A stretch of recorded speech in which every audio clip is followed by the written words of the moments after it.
everyone, welcome back to my channel. Today we're diving into the spring-summer wardrobe vibe. We're gonna make what just might become your new favorite top. Let I introduce you the Mathilde Blouse. This little beauty features puffy sleeves, a ruffle neckline, a baby doll silhouette, basically all the sweetest details in one top. Its crop length, extra puffy volume, and the sleeve length makes this top look so chic. The pattern comes in two different versions. You're seeing the crop length blouse, and there's also a mini dress version. Both styles include a front placket button up and drawstring closure. You can find the pattern linked down in the description box. So without further talk, let's get started. Once you cut out all of your pieces, the first thing we're gonna do is to fuse the interfacing onto the placket. This area goes through a lot of wear and tear. Think buttoning and unbuttoning, so adding interfacing helps it stay strong and keep it from stretching out over time. After fusing, fold the placket in half lengthwise with the wrong sides together. We're gonna press it firmly to create a nice script crease. Now let's sew the placket onto the front body pieces. Place the right side of the placket against the wrong side of the front piece. Align it along the center front here.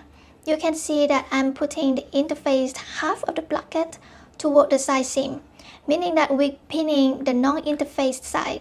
Pin it all in place and then stitch down the edge with a 1 cm seam allowance. After stitching, press the seam allowance toward the placket. Then take that raw edge and fold it in by 1 cm toward the wrong side of the fabric.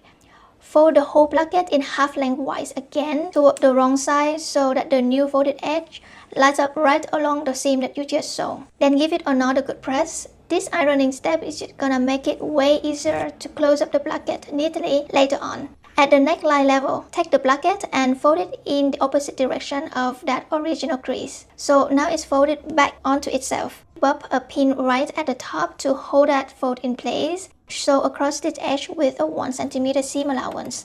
We're gonna stop exactly here at the seam. This closes up the top of the placket and gives us that nice clean finish when we flip it right side out later. Now let's assemble the front and the back pieces. Take your front and back body pieces with the right sides together, line them up at the shoulder seams. Pin those edges together. Then go ahead and sew both shoulder seams using 1 cm seam allowance. Once that's done, we're gonna finish off the raw edges with the overlock or a zigzag stitch if you don't have an overlock machine. Alright, let's move on to the neckline ruffle, the cutest part of this top. There are two ways to finish the ruffle edges. If you're short on time, you can simply overlock the edges and fold them once onto the wrong side. But if you want a cleaner finishing, I recommend doing a double fold. And here's how we're gonna do it. We're gonna start with the two short ends of your ruffle strip. Fold the raw edge to the wrong side by 0.5 cm and press. And fold it again by another 0.5 cm to enclose the raw edge. And then press that second fold firmly. Now repeat that same double fold on one of the long sides of the ruffle. We're gonna keep the other long raw edge because this is the side we will gather later. Now place the ruffle wrong side up on your sewing table and start sewing at the top of one short end. When you're about 0.5 cm from the corner, stop sewing, lift your presser foot, rotate your pieces 90 degrees, and then keep stitching along the long folded edge. Do the same thing when you reach the other corner. Stop 0.5 cm before the edge, rotate, and finish sewing up the other short end. And this is how it should look like.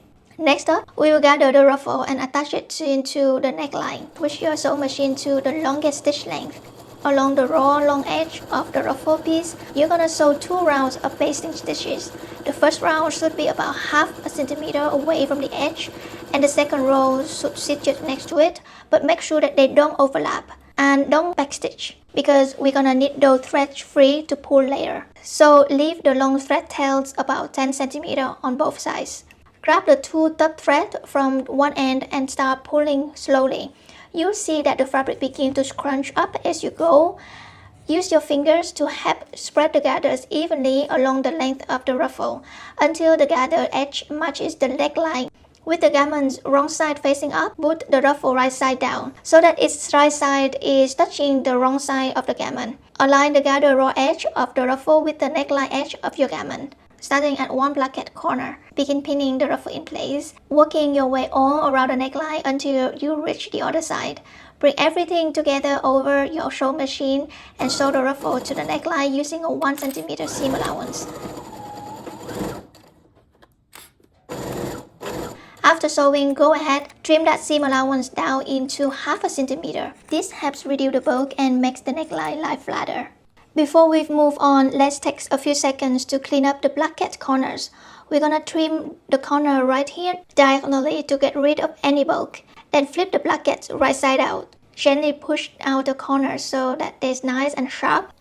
While you're still here with your ironing, we're gonna press the ruffle upward and away from the neckline so it starts to lay flat on the outside of the garment. And then fold it to the right of the garment and then press it down. As you press, try rolling the seam slightly towards the wrong side so it's hidden when you look at it from the front, just like this. Now flip your garment right side up and we will move on to edge stitch along the outer edge of each placket.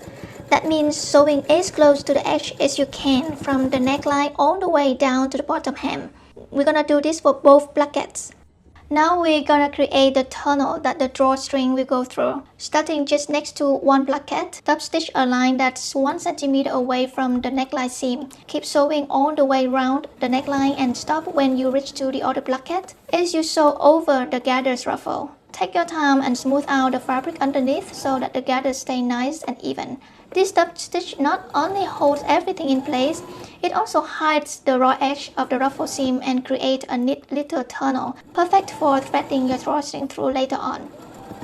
Let's move on to make the drawstring. This is the cute little tie that's going to cinch up our neckline and bring that ruffle to life. Start by taking your drawstring piece and fold it in half lengthwise with the wrong sides together. Give it a good press to make a nice center crease. Then open it back up. And now fold each raw edge inward so they meet at the center crease you just made. Press it all flat again. Now go ahead and fold the whole thing in half one more time so that the raw edges are tucked safely inside. Press that final fold firmly. You should now have a long clean strip of fabric all ready to become a drawstring. For the two short ends, I have a little trick to finish them neatly. So we're gonna fold the left side in and then fold the top down. Then you're gonna fold the left side in again. And finally, tuck the right side into that folded edge, like you're tucking a little envelope.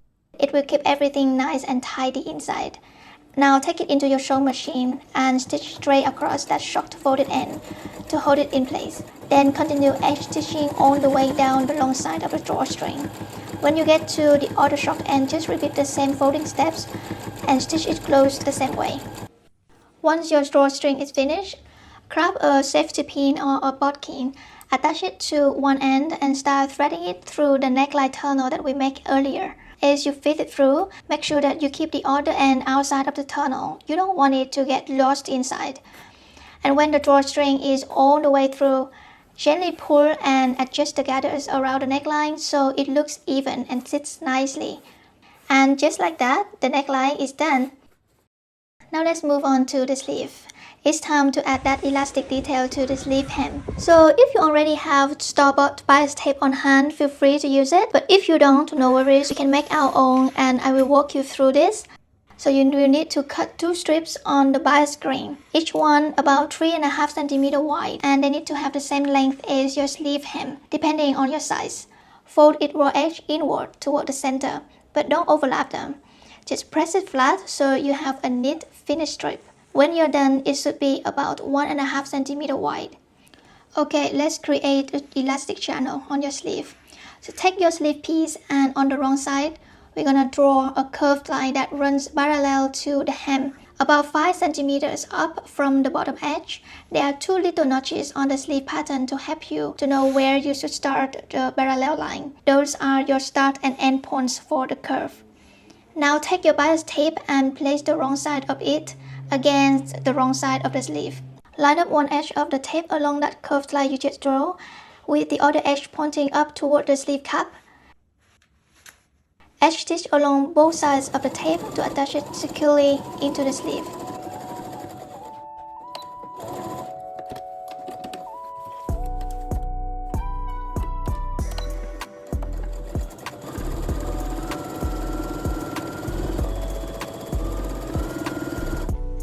that's it, you just make your elastic channel. With that done, let's gather the sleeve cap. Set your machine to the longest straight stitch again and sew 2 parallel rows along the sleeve cap between the front and the back notches. So just like before, the first row should be about half a centimeter from the edge and the second row goes just next to it. Make sure they don't overlap. Leave long thread tails at both ends. Now we're gonna attach the sleeve to the bodice. Place the right sides of the sleeve and the bodice together. Start by pinning the underarm point. Then match the front and the back notches. Gently pull the 2 top threads of your basting stitches to create gathers. Adjust the gathers evenly between the notches until the sleeve cap fits perfectly into the armhole. Make sure that the center notch of the sleeve cap lines up with the shoulder seam. Once everything's looking even, pin it all in place and sew around the armhole with a 1 cm seam allowance.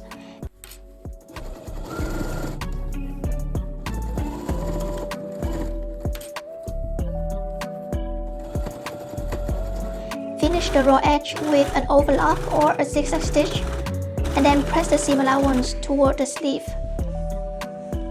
Alright, now let's finish the elastic channel.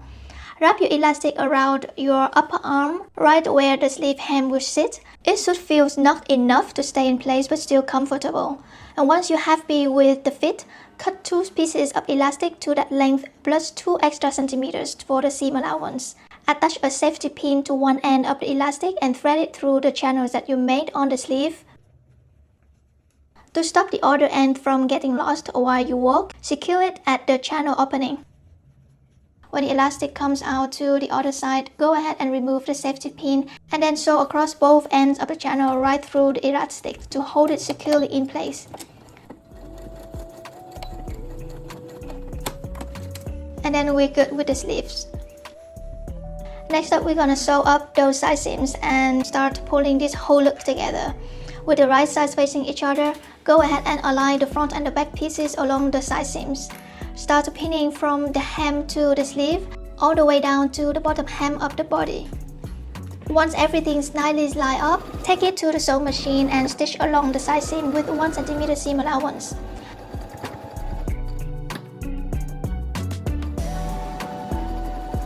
After sewing, give those seams a clean finish by overlocking or zigzag stitching the raw edges.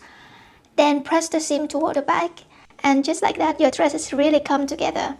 Now let's move on to the final step before the big reveal, the finishings. Just like how we finished with the neckline ruffle earlier, you could simply overlock the raw edge and then fold it once toward the wrong side. That's totally fine and works great, but to keep everything consistent for this particular dress, we're gonna continue with the double fold hem on both the sleeves and the bottom edge, the same method we used for the ruffle edge earlier. Let's start with the sleeves. The hem allowance on the sleeves is 1.5 cm total, and we're gonna divide it into 2 folds of about 0.7 cm each.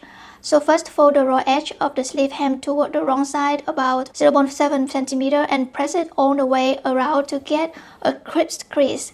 And then fold that edge again by another 0.7 cm to hide the raw edge inside. Press that second fold firmly in place.